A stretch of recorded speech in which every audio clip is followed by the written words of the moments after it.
2, check, check, check, check, check, check, check, like right there. You should be able to hear me a little. The computer has to be like right where it is, but I'm going to lower it.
Audio levels, and you switch to the main shot in a second.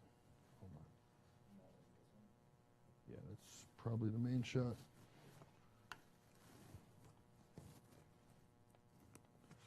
All right. The main camera kind of needs to be adjusted. You want to adjust it real quick? Yeah.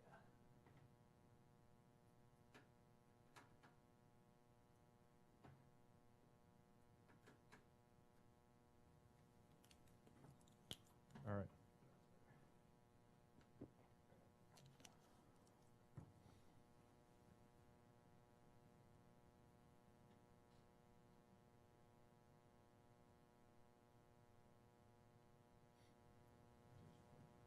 Okay, you ready? Bring up the audio and then switch the camera.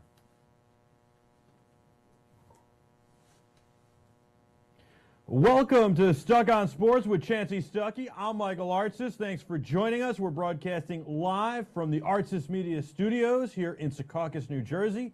Chansi, we got a lot to talk about, so let's get to it. And we have a very special guest who's going to join us via Skype in just a little while. Stuck, RG3 is becoming a controversy. Oh my God, yes. This guy is a controversy machine. It's unbelievable. We're still talking about his knee injury and should he have played, shouldn't he have played. That's what Mike Shanahan is getting a lot of heat for. In addition to that, we now are hearing stuff from Donovan McNabb. Should this guy even be playing at all at this point? Yeah. Should he be at that point? And that he's brainwashed, Donovan McNabb says. I don't even understand what he's saying. Well, Donovan is coming from a bad area. I mean, when he was in Washington, that kind of killed his career. You know, he was a dead set Hall of Famer before that with Philadelphia, doing all the things he's done, taking them to the one Super Bowl, to all the playoff appearances, to NFC Championship games. And then when he came to Washington, things kind of went bad for him. And I think he still has a sour taste in his mouth. But again, to RG3 and Mike Shanahan is covering his butt right now. He's backpedaling hard. In the playoffs last year, everyone knew that RG3 should have came out the game, but in Mike Shanahan's position, are you going to take the best guy on your football team out of the game at that point? Maybe he can do a little something, you know, get you guys in position to win the game and come back for the next week, and then, you know, he's a little rested, he's a little better, so it's kind of a twofold with this situation. You know, I don't see it as twofold. I see it as Donovan McNabb has sour grapes and has an axe to grind. I really still cannot even figure out what this guy is trying to say. I don't really think – I think that Donovan kept quiet most of his career, and I think we're seeing why now because he open mouth insert He's putting his foot in his mouth every time, And I think that, yes, Mike Shanahan should have taken him out of the game earlier, but you can't fault a guy for wanting to play and a coach for wanting to let your best player play in a playoff game in that situation, a guy who's carried you the whole way. Now, you could never predict where it was going to go, but as soon as he starts to limp, I take him out of the game at that point, I think. Well, every competitor wants to play. You don't want to take out the game and watch another guy win the game. You are the guy for that football team. They drafted him to be the guy. He wants to be the guy. So you can't be mad at an athlete for wanting to stay on the field at this point. I'm not mad at him. I just want to know why we're still talking about it. But I think the thing that's more interesting is he's creating a lot of controversy himself, Griffin. Because here's the thing. Griffin should just keep his mouth shut. He should play when he gets a chance to play. And, you know, he should allow himself to recover. If the team says that they want to give him more time, he shouldn't say, I'm ready now. Let him heal. He went through a serious injury. I understand he's excited. I understand he wants to get back on the field. But let him heal. I certainly think Mike Shanahan saying I'm not going to play him in the preseason is a great idea. Oh, yeah, great idea. From the management's part of side of the thing, you have to be like, okay, these guys are doing the right thing. We're taking care of our franchise player. He is the future of this team. We're going to go as he goes. But on the other side, with RG3 and his teammates, he doesn't want to let those guys down. He is a guy that wants to be on the field, and he knows it, and they know it. He gives them the best chance to be successful. All right. We're going to take a quick break. When we come back, we're going to talk with a guy named Kurt Rogers, who's a phenomenal photographer. Yeah. And he's going to talk to us a little bit about the San Francisco 49ers, what's going on in the Bay, and what he saw maybe even in the 80s during the Joe Montana era. And then we'll talk a little Jets football and some more stuff when we come back, including Adam Jones and that banana incident. Yeah. A whole lot more on Stuck on Sports when we come back. Check out this video we've got for you in the meantime.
And welcome back to Stuck on Sports with Chansi Stuckey. I'm Michael Artsis. We're going to have Kurt Rogers for you in just a minute on Skype.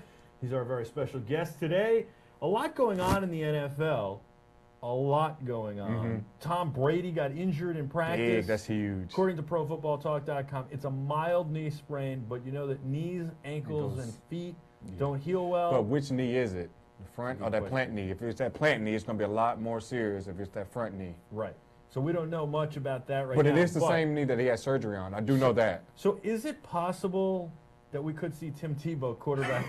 I don't think it's Tebow time yet. They do have Ryan Mallett. You know, he's kind of lost in the fold right now. Yeah. He was a great quarterback at Arkansas. He's been doing good there. They tried to trade him in the offseason, but they had no taker. So he is a viable quarterback that can come in and run that system. A lot of Tebow fans are going to be calling for Tebow Yeah, I know, right? now. They're probably just getting themselves primed already. Yeah. All the signs. I'm sure you'll see all the signs tomorrow at training camp. Tebow, bring him back. So we've got to get Kurt Rogers here on the Skype. We're getting him up, so that'll be interesting. We've got a lot going on to talk about also with Kurt, and there's a lot more around the NFL. Absolutely. I think it'll be interesting to see how Brady plays out. I think if they say it's a minor injury, it might be Brady just wanting to miss a little training camp. But he's not that type of guy, and Bill Belichick's not that type of guy. That he's like RG3. He wants to be on the field. I don't think he wants to take time out, but if it's a knee injury, he needs to rest and wait till the first preseason game. But he's also not getting younger. Yeah, that's true. That's true. That's true. We've got a great producer, by the way, Paul. Let's get Paul up on Paul, camera. what up? What up? What up, What's Paul? going on, Paul? How you doing, man? Look at that. That's Oh, look at that. Central Ladies, here. ladies, Artsis he's Media young and Studio. available. Available. 12 and under. I want you to know that the set and the studio will be getting better looking. This is just a start. But I don't. We won't get better looking, but the studio will get better. I don't know looking. if you need to get better looking. You might be right. Mike. You might be right. But we will get the set better looking as we continue to go Absolutely, on. absolutely. So Paul, what's the deal, man? Turn your mic on first of all. All right. Yeah, and what's the deal, Paul? What's going on? Where's our boy Kurt? Tell us a little bit about yourself, Paul.